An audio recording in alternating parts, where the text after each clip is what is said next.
దురదృష్టకరమైన విషయం ఏమిరా అంటే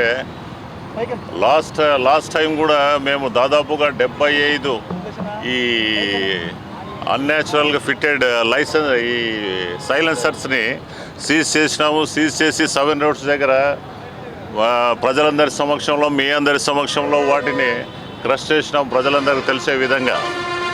కానీ చింతించాల్సిన విషయం ఏమిరా అంటే ఇప్పటికీ పేరెంట్స్ తమ పిల్లలకి, అందులో మైనర్లకి ఆ బండ్లు ఇచ్చేసి వాళ్ళకు తగు లైసెన్సులు లేకుండా కూడా వాళ్ళు ఆ బండ్లు ఇచ్చేసి అది ఏం ఆనందం అర్థం కాదు. కానీ ఆ బండ్లు తీసుకున్న తర్వాత వాటికి ఆ బండికి ఉన్న కెపాసిటీకి, ఇంజన్ కెపాసిటీకి మించి ఆ సైలెన్సర్లు ఫిట్ చేసేసి ఆ ఉత్తేజభరితులై దాన్ని డ్రైవింగ్ చేసి దానికి మించిన స్పీడ్తో నడిపేసి యాక్సిడెంట్ల బారిన పడేసి చాలా కోల్పోతున్నారు వాళ్ళు. దీని నుంచి ఆ పేరెంట్స్ కూడా చిట్ట చివరిగా మిగిలేదేమో అంటే దుఃఖమే.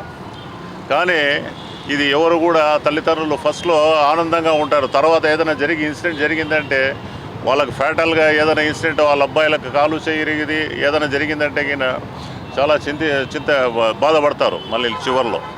ఈ సందర్భంగా నేను అందరి పేరెంట్స్కి మనవి చేసేది ఏమరా అంటే పిల్లలకి ఆ బండ్లు ఎట్లున్నాయో అట్లా కొనిచ్చండి. అది కూడా వాళ్ళు ఒక వయస్సు వచ్చిన తర్వాత, గరిష్టమైన వయస్సు వచ్చిన తర్వాత ఆ లైసెన్సు తీసుకోవడానికి వాళ్లకు కంప్లీట్గా హక్కు పొందిన తర్వాత ఆ బండిని ఇప్పించండి.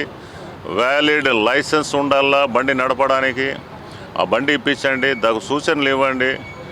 ఆ బండి ఉండేది ఏమరా అంటే మనం యూజ్ చేసుకోవడానికి, కానీ దాని మీద పోయేసి మనము యాక్సిడెంట్ల బారిన పడేసి దెబ్బలు తగిలించుకొని లేదా ఏదన్నా ప్రాణాలు కోల్పోయి, విలువైన ప్రాణాలు అనవసరంగా యంగ్స్టర్స్ ప్రాణాలు కోల్పోయి అందరికీ బాధను కల్పించకూడదు.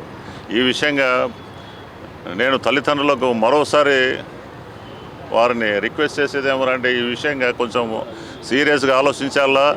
వాళ్ళ పిల్లలకు కూడా వారు బయటికి వచ్చేటప్పుడు, కాలేజెస్కి కానీ లేదా బయటికి వచ్చేటప్పుడు కానీ వారికి తగు విధంగా కౌన్సిలింగ్ చేయాలా. బండ్లు తీసుకుంటేనే ఎంత నెమ్మదిగా అది ఉండేది ఏమరా అంటే మన సౌలభ్యం కోసం.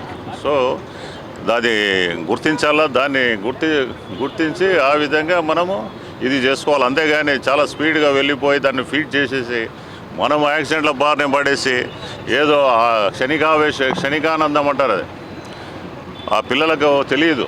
ఆ పిల్లలకు దీనిపైన ఎడ్యుకేట్ చేయాల. అది ప్రతి తల్లిదండ్రుల యొక్క విధి. ఏదో పోలీసు వాళ్ళు మేము ఏదో రోడ్డు మీద చేస్తాం అది ఇది అనేది అది సెకండరీ థింగ్. ఫస్ట్ థింగ్ ఏమంటే పిల్లలకు ఆ దిశగా వాళ్ళకి కౌన్సిలింగ్ చేయాలా. ఆ బండ్లు ఇచ్చేటప్పుడు వాళ్ళు మారం చేస్తూ ఉంటారు. ఎంత మారం చేసినా కూడా వానికి సరైన వయసుకే ఆ బండ్లను నడపడానికి వానికి హక్కు ఉంటుంది. సో ఇవన్నీ కూడా పేరెంట్స్ తెలుసుకోవాలా, అదేవిధంగా పిల్లలకు కూడా తెలిసిండాలా.